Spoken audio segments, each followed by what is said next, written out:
This episode is brought to you by Indeed. Stop waiting around for the perfect candidate. Instead, use Indeed sponsored jobs to find the right people with the right skills fast. It's a simple way to make sure your listing is the first candidates see. According to Indeed data, sponsored jobs have 4 times more applicants than non-sponsored jobs. So go build your dream team today with Indeed. Get a $75 sponsored job credit at Indeed.com/podcast. Terms and conditions apply.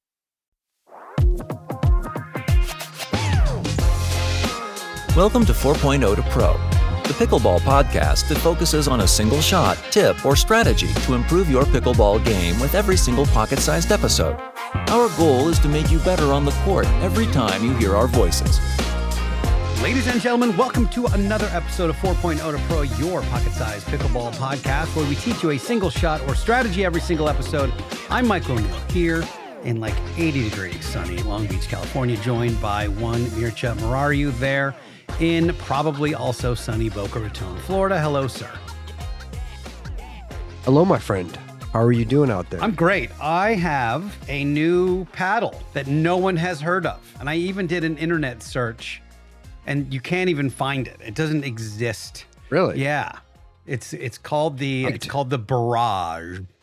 It's the CRBN Barrage. And this is going to be their answer to some of the other, I can't say specifically, but some of the other companies' really, really power paddles that also has more control. So it probably has 15%-ish more spin than the True Foam and probably 30% more power. How about relative to the Waves, you think? I'm almost ignoring those because they were such a weird, I don't know what to make of those. I'm not sure if it's like I played better or worse.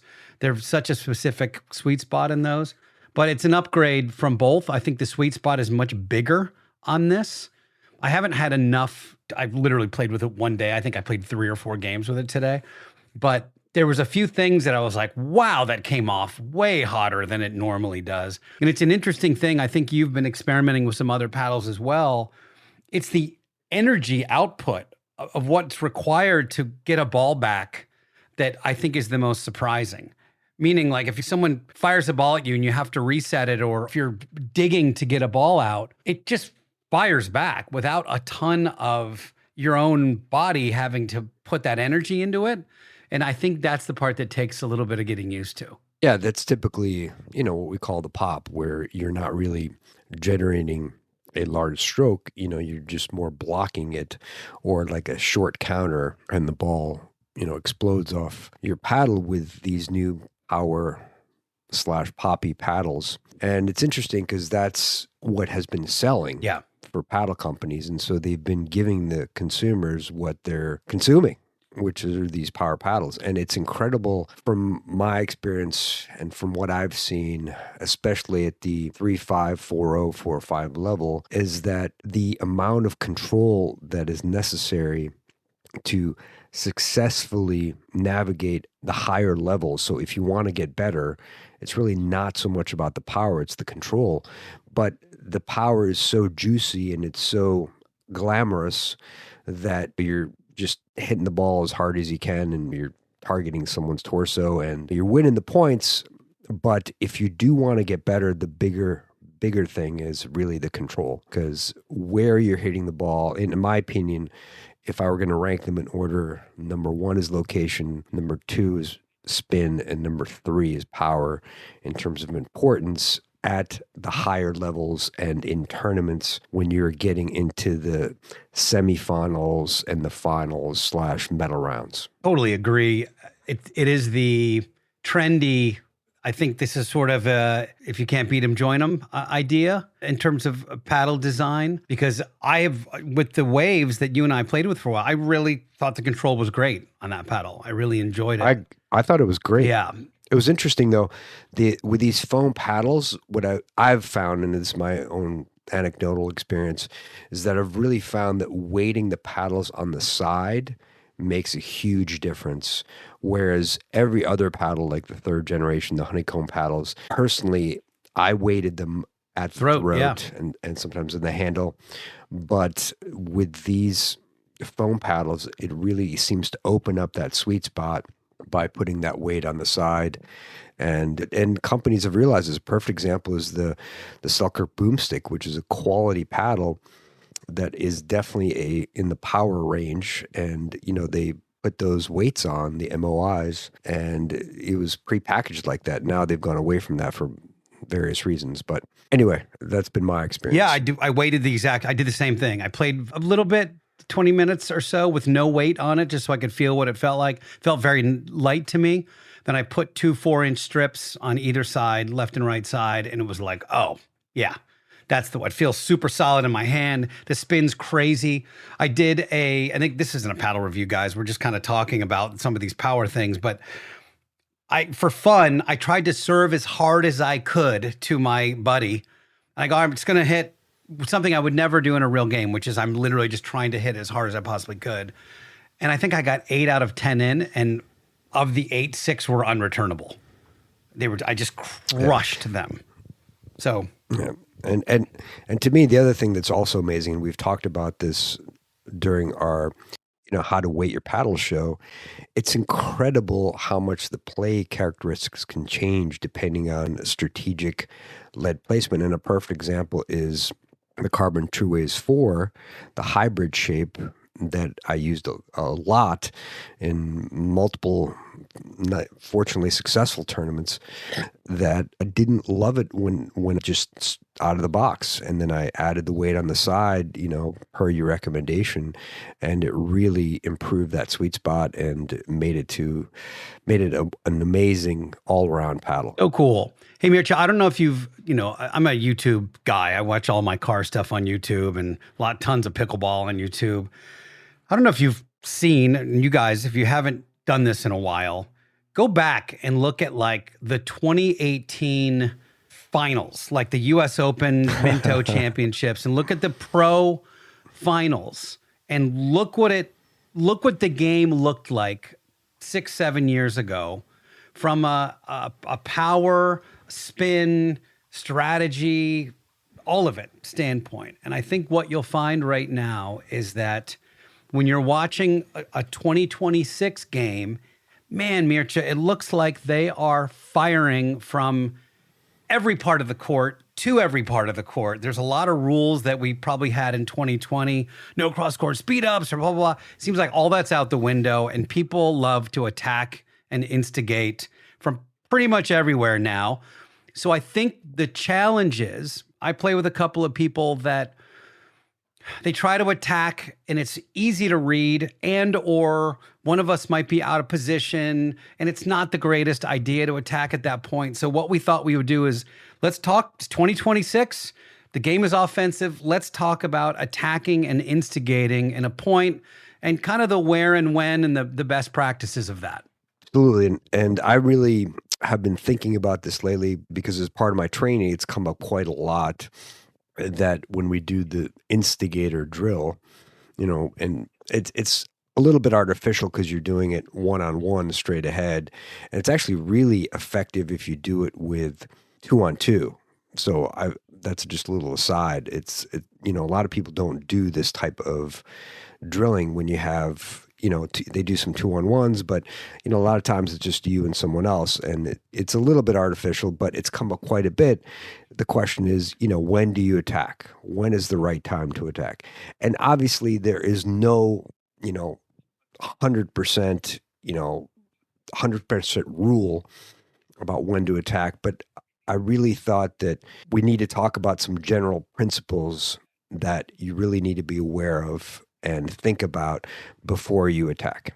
As we always say, footwork is probably 90% of pickleball. And certainly when you are trying to swing and instigate and fire a ball at your opponents, the first thing to think of is that you need to be stable and balanced. If you try to hit a ball hard, and this actually goes for anywhere on the court, off balance or on one foot or leaning back, chances are the ball's going to go long or you're going to drill it right into the net. One of those two things is going to happen.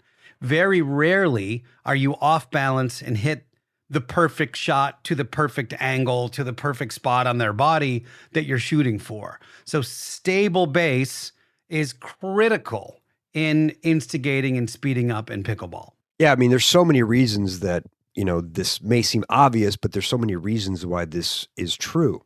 Not only do you want to be stable and have good balance for the shot to be accurate and hit the ball where you want it to go, and people have said that a million times, like part of my focus in coaching is like trying to get people to hit the ball where they want it to go. You hit it on the sweet spot, you're balanced, you're stable, the ball's in front of you, you can direct it. Anyway, it's not just about directing the ball where you want it to go, it's about the next shot. So if you're off balance and you can hit a great attack, but then when the ball is countered, if you're off balance and you're out of position, well, it's not going to be successful. And there are some rare exceptions. An example, you might be forced off the court with a really aggressive dink out wide and you hit an ATP. So, there's always a little bit of exception. But, what we want to try to avoid is what I call the panic attack. How many times have we seen an attack when someone is stressed and put out of position? Right. You see someone in front of you, like I'll be on the left, have a partner on the right. My partner on the right hits a really good dink that's maybe a little bit wide, but not wide enough for an ATP. And I see the person off balance and I see them rear back and just panic. And, all I do is block it straight in front of me where there's open space, and it's, a pretty easy W. Yeah, they're running off court as they hit it. Exactly. So whenever, and we've done this in drills, one of the key things that I like to do is when we're dinking is try to put people in a little bit of an unsteady or unbalanced position and make sure that they stop and hit the ball even when they're a little bit off balance. They're not running through it. Because when they run through it, they're completely opening up the court and putting themselves out of position. For sure. One of the things I try to use to illustrate stable base these days, Mircea, is if we think about the shot that gets, let's take brand new beginners out of it because it's always a challenge, but let's take the shot that is missed the least in pickleball when you get a little bit better, 3-5 to on up, is the serve. It's the shot that most goes where you want it to go. You're aiming for this specific square. It's generally pretty accurate. If you get better and move up the food chain to that 4 or 5 range, you can put it short, long, corners, deep, et cetera, et cetera. It's the shot that goes where you want it to. And it goes where you want it to because almost universally, you are hitting that ball from a very, very stable base. The stroke is exactly what you want. You're not put out. You're not running around. You have all the control of that swing. So okay, if that's the case, then absolutely I'm going to try to get there when we're in the middle of a point. That's why that stable base matters so incredibly much. And that leads us perfectly into the next point. So the next point, so we have, number one, when you're stable and balanced. Number two is when the ball is in your control. And what I mean by that is that you are choosing what to do with the ball. Yeah. So the perfect example is a dead dink in your wheelhouse that you're comfortable attacking off the bounce, or a little bit of a higher dink that you can choose. Okay, I can dink volley this. I can dink volley this cross court. I can dink volley down the line. I can attack this and speed up with it. So you have multiple decisions that you're making. And if the ball bounces, you have a dead dink. You can also hit a very aggressive dink to the weaker person's backhand or to the left foot of the right side player. So that's a form of an attack, like hit an aggressive dink. And you definitely are dinking to get yourself or your partner one of those dead controllable dinks that you can do multiple things with to put you up in the point. So if you're at neutral and you get a soft dink that you can completely control, that's a really good time to attack that by either speeding up, so hitting a hard shot, or hitting an aggressive dink, or maybe if both your opponents have been hitting some dink volleys or are reaching in, maybe you hit an aggressive lob. That's another form of attack. The point is the ball is in your control and you're not rushed You can choose the placement. And again, you are in control of the ball. A buddy of mine and I were working, and he's doing the Anna Bright has a course that's like a 12-week long course that he's involved in. And this week's challenge is Anna does, and of course, we know that a lot of the high-level women, man, they just speed up and they're ready to go. They are firing the ball from almost everywhere because they can. In this particular drill, this is left side to left side. She's about 2 feet behind the non-volley zone, behind the kitchen line, and gets a dead dink to her backhand. So the drill is 3 different targets for a really aggressive speed up. It's not just a cross-court dink. You're ripping it through the middle to the back corner, ripping it halfway through the middle, sort of halfway through the transition zone wide, and then a really short, aggressive ball that would actually land in the kitchen but be a diabolical angle. And she's really good at making all of those look exactly the same. And she can also dink from there, which is so cool. But having this dead ball and really working on this as a drill where the ball goes over, you've got it, I don't know, thigh high, and you've got the right technique. Dude, you can rip it way more than you think with these modern paddles. The ball stays down. And this is sort of that crossbody idea that we've talked about before. And that ball, once you've drilled it, is completely under your control. And as long as you can keep it in that strike zone for yourself, the pro version of what we call the X, we want to lower the X. The pro version is pretty low. They can fire that ball from almost any height. We probably need net height a little bit lower, maybe a foot below it, but a completely aggressive, perfect ball because it's in your control. You've got that dead dink, you got a super stable, and you got a good swing. Yeah, and I do want to bring up briefly one quick scenario where you can take a ball that is in your control and basically change that to the opposite. And this classic scenario is fourths. If someone hits a high looping drop and you want to take it in the air, you're up at the kitchen, all right, you're up at the kitchen line, someone hits a drop. If you can take it in the air and do something aggressive, that's great. But what you don't want to do is try to attack that when it falls to, let's say, your knee level or shin level. So what you can do in that scenario is basically step back, let it bounce, and hit an aggressive forehand or backhand roll, whatever you're comfortable doing. If you prefer your forehand, maybe you run around it. But don't attack a low drop like at your knee or thigh level, because you're going to hit that hard. But you're taking a ball that is potentially attackable and making it defensive. So I just wanted to address that scenario quickly. Agreed. I think, have a look at our little outline here, Mircea. I'm thinking that we should flip 4 and 3, because I think for 3 to matter, 4 needs to be in place. Or am I reading that wrong?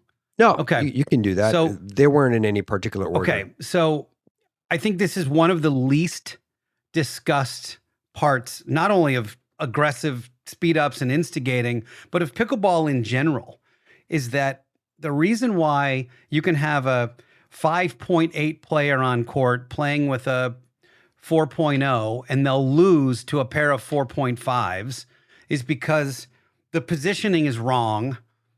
They're not in lockstep with what they need to be doing. They don't fully understand each other's capabilities and or their predilections. Is that the right word? Where if I'm playing with you and I know that you are an aggressive speeder upper, I need to be ready for that. I need to be in the right position and ready for whatever the next shot is.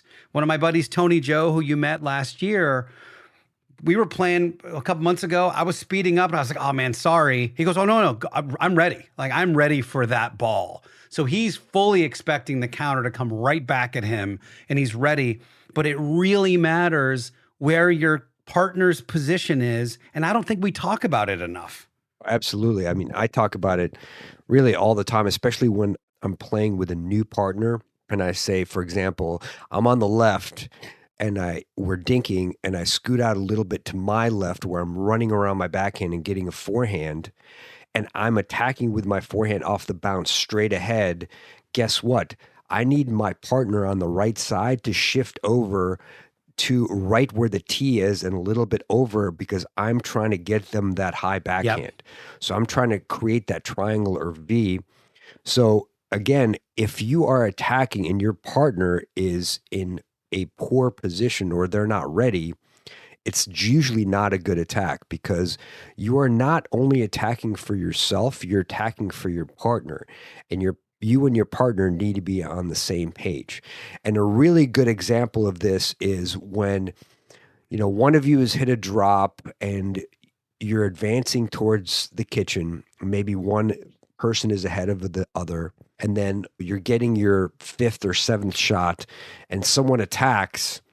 One partner attacks, and their partner isn't ready for the speed up, because they're expecting their partner to hit another drop so they can advance the kitchen, and they lose the point because of that. And I've seen that, a million times as well. You really need your partner to be ready for the attack just as much as you are. And that it dovetails into the next point, which is when you attack, you need to be ready for the counter. Yeah. So you need to have some idea where that counter is going to go before you attack.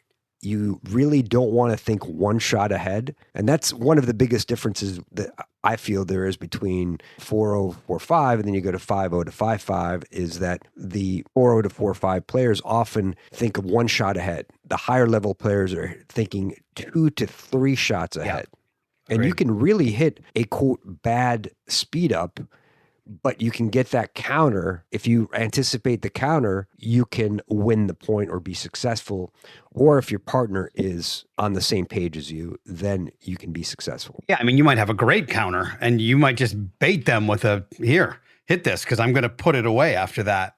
I think that one of the things that maybe dovetails into that point you made was, very often if I go to our local rec courts, which are 2.5 to 3.5 courts, they're much more new beginner type players, the off-ball person isn't doing anything. They're just standing and waiting for the ball to come to them. So there's no pressure, there's no angles, there's no covering. They're just standing there.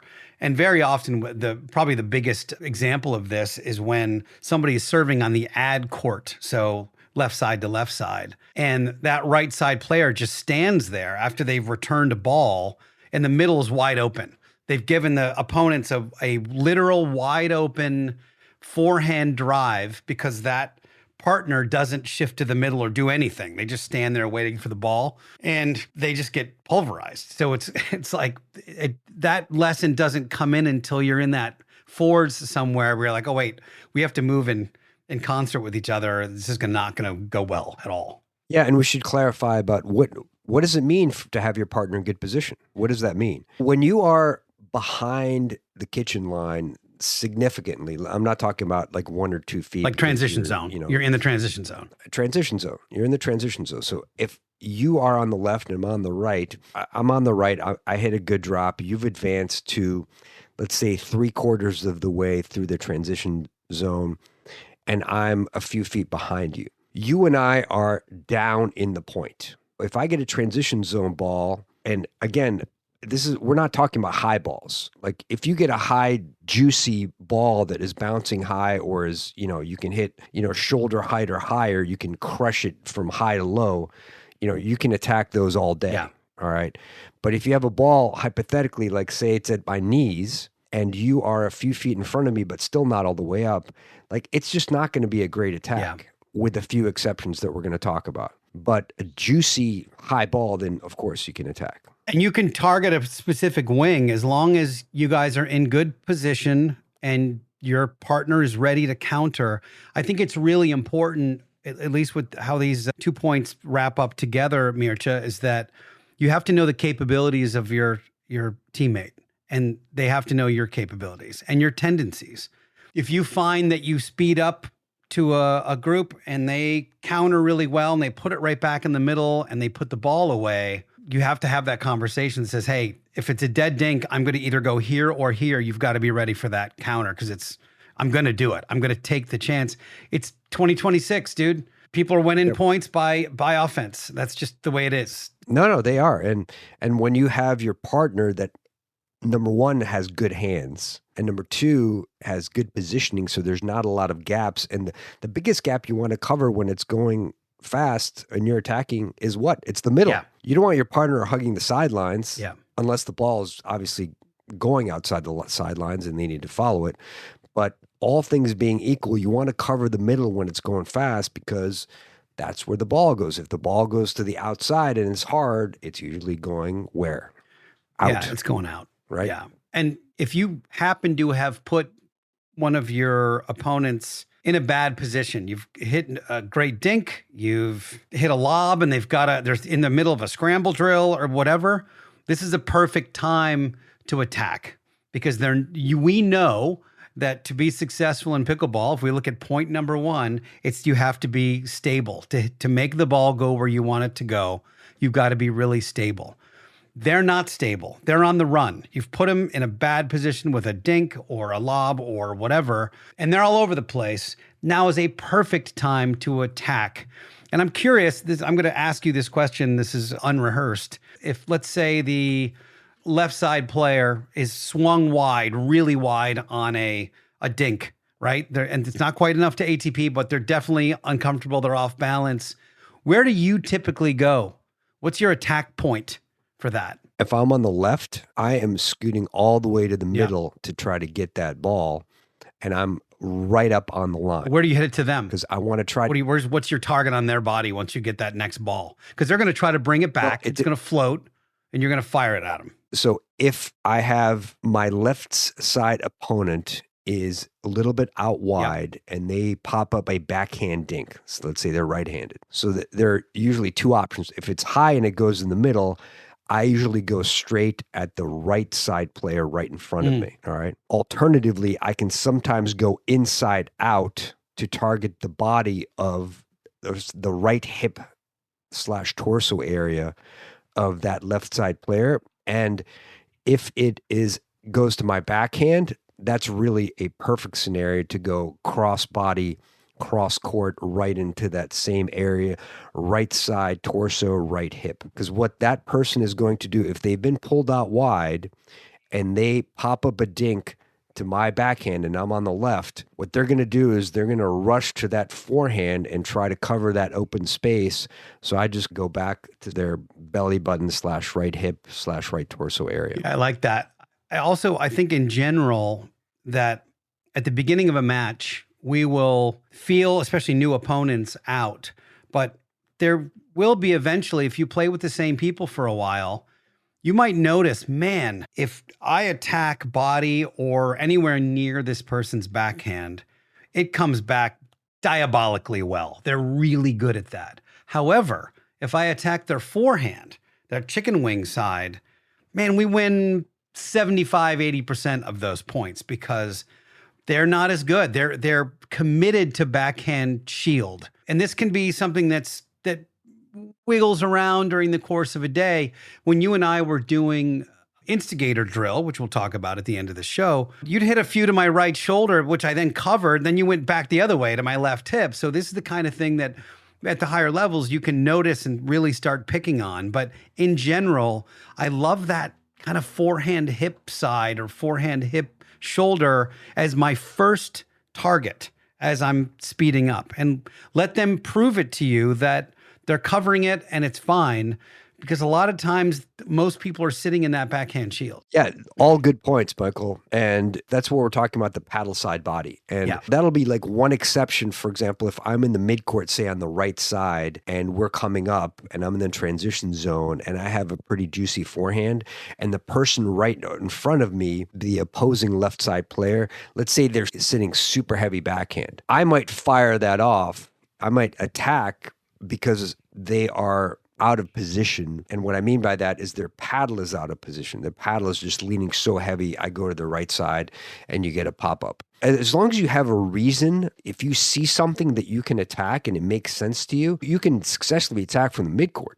We generally don't do it because, you're down in the point. But if you see someone having a tendency where another example might be like they just reset everything, and it's not necessarily even attacking from the midcourt, it's attacking anything. If you're going to just reset everything, I'm going to attack you all day. because I'm comfortable that you're not going to hurt me. If you just reset and get it back in the kitchen, well, we're back at neutral. I think we've shared on most of these shows that attacking from the midcourt is not a great plan because they can just respond with a volley right at your feet, and that's tough to pull off. But I think when you identify anybody's weakness, this is maybe another 101, which is, and I don't know how many times, if you had a nickel for the amount of times you've said, look for what's hurting you the most on the other side and don't give it to them anymore. Because of these kinds of paddles that are coming out now, the boomsticks of the world. And I think we talked about this years ago when it was gearbox. When the gearbox paddle was so hot, it's like, yeah, attack the paddle.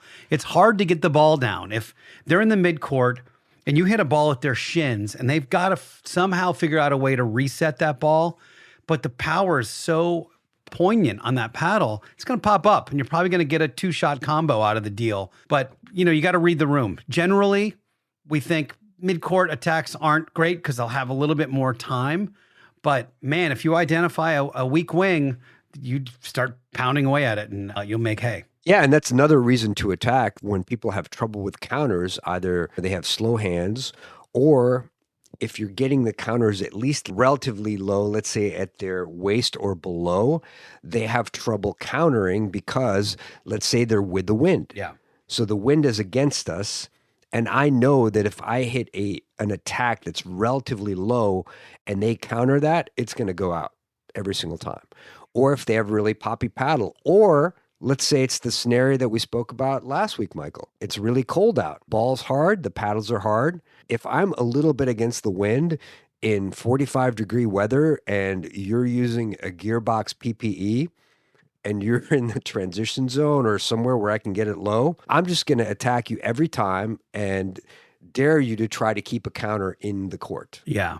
It's going to be virtually impossible. We don't have a don'ts. We're kind of like, let's identify the times to attack. But I will say, if you're playing rec play, now tournament play is totally different. You can do whatever you want in a tournament, find a weakness and exploit it. If you're in rec play and you're playing against a team that's not as good, or, someone's grandma or whatever, don't just keep ripping the ball at them. It's just not cool. We played today with, and it's fine. Everyone was a good player. It's all good. But we played with the rec play sun lobber today. We had the worst position. It was 11:30 or something. So the sun was directly in front of us in our eyes. And she put up like 20 lobs in a game. And it's like, all right, I get it in a tournament. And, a couple of them worked. It was fine. But we did end up winning by attacking her relentlessly when the ball was not 20 feet in the air. Anyway, this happened to me last week, dude. I was playing with a guy who was what I would consider an old school type player. Keep the ball in play, dinking rallies, great slice drop, great slice backhand dink, can do it all day, consistent, against another guy who has a ton of offense, but no real ability to keep the ball in the court if he hits from the transition zone or pretty much anywhere but the baseline. And so I just kept saying, dude, when you're cross court from this individual, just get him a dinking rally. Like, he doesn't want it. You're going to win every single one of those. And we did. We just kept winning. But on his end, terrible idea. The longer the points lasted, the more he would lose those points. So it was in his best interest to attack as much as he could because he wasn't winning the dinking battles at all. Like, it was like a 15% to 85% kind of winning ratio. So it was in his best interest to attack. And I think that we have those days where your dinking's not feeling great or your drops aren't great. So let me shorten the point as much as possible. Or if somebody's hurt or if they're not feeling well or whatever, that's a good time to attack. That's a really higher level thinking process that you're describing. And even on the pro level, you will see matches swing based on that when one side is not winning the dinking battle, and then they realize that and they just start attacking relentlessly. And that's an important strategy change. So if you are trying to get in the soft game and you're not winning the soft game, think about what your skill set is and try to, implement whatever attacking skill you have. If something is not working, you have to change it. But from coaching a lot of pro pickleball, I will tell you that it's amazing how, I'm out there watching a match and like one side is just not realizing that, they're not winning the dinking battle. And it's not like their dinks are bad. They'll have 15, 20 shot dink rallies, but they're still losing them. And they really need to maximize the opportunity when they have a relatively controllable dink. It doesn't mean you attack every single ball, but it means like once you get a controllable dink, and we go back to the principles that we're talking about throughout this podcast, is if these criteria are met, you're basically in a good position, you're balanced, you're stable, the ball is your control, you're anticipating the counter, relatively where the counter is probably going to go, your partner is ready in a good position, you should be attacking. Yeah, and when you look at your opponents, you've got 4 shoulders, 4 hips, you've got 2 bodies, you got 10 spots that you can start targeting when you're just getting to know that team to see what their chops are. You can see what they're great at and what they're not great at. And at the very least, you got it in your bag when you need it. It's like, okay, I know that if I go to this person in this particular scenario, chances are they're going to counter this way and my opponents or my teammates going to get it and all is going to be well in the world. But you don't know until you probe them a bit when you first get on court, unless you know them really well. That's why you want to do it early. Yeah. So if you're playing a tournament, I like to attack relatively early to see what their weaknesses and strengths are. It's also helpful to do it when you're serving because you're not losing as much if they have amazing hands. Because when you're serving, if they win the point, they're not scoring. Yeah. So think about doing that a little bit earlier to probe the strengths and weaknesses like you discussed. I think it's a really important strategy.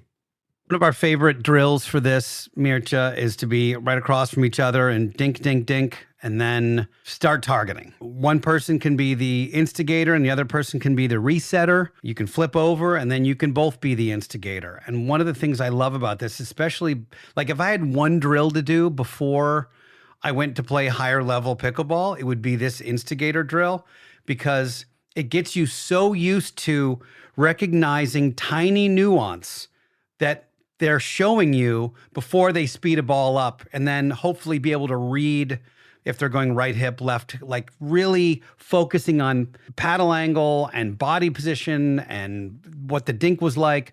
It really gets you like into that. I'm visualizing a chef finishing a plate where they're hunched over the counter and they're just tinkering with the last little bits. That's to me what the instigator drill feels like, which is just straight ahead dinks. And then whoever wants to can instigate and the other person can counter. Yeah, and you can do it different ways. You can do it when one person is only dinking. And if they're getting attacked, they're just resetting. That's one way to do it. The classic way is just to play the point out however you want. One important concept that I want people to think about, I found this helpful, at least for me, is that I like to look at everything like a data point. When you're out there playing, and to back it up to where we just discussed early, attacking early, like if I lose a point because someone hits a great counter, I'm a perfectionist, so I don't like to lose the point, but don't get down on yourself because you tried an attack. Now, if you do it 5 times in a row and you keep losing the same point, then yeah, okay, you can start to feel a little bit badly, and you can tell your partner, "Hey, bro, like, let's not do that. That might not be the play. That's not the spot. Yeah. Let's kind of change what we're doing." But that said, whenever you do something, it's a data point. Just try it and see what happens. And the more you're able to predict what happens, the more you attack. You cannot figure out where the counters are going if you don't start attacking. You have to do one before you can figure out 2. And who's really starting to get to be able to do this a little bit more and more off the bounce is J.W. Johnson. He has hardly been doing it at all because he's such a perfectionist that he likes to win every point.